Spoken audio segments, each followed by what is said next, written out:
ഗായകർക്കും പാട്ടിന്റെ റോയൽറ്റിക്ക് അർഹതയുണ്ടെന്ന് കെ.എസ്. ചിത്ര. ശ്രേയ ഘോഷാലിനെ താൻ വിമർശിച്ചിട്ടില്ലെന്നും ചിത്ര കൊച്ചിയിൽ പറഞ്ഞു. ഒരു പാട്ട് എല്ലാവരുടെയും ശ്രമഫലമാണ്.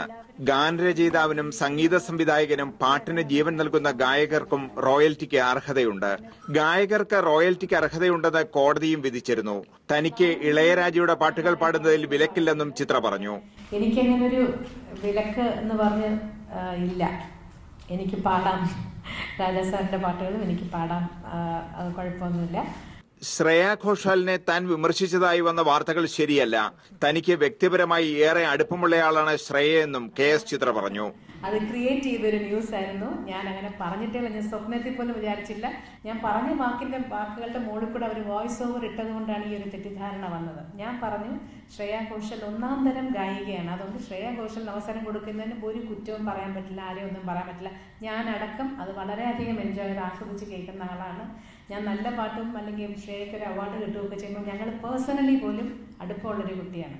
ക്യാൻസർ രോഗികളുടെ ചികിത്സയ്ക്കുള്ള ധനസമാഹരണത്തിനായി ക്യാൻസർ സിംഫണി പരിപാടിയിൽ നാളെ ചിത്ര പാടും.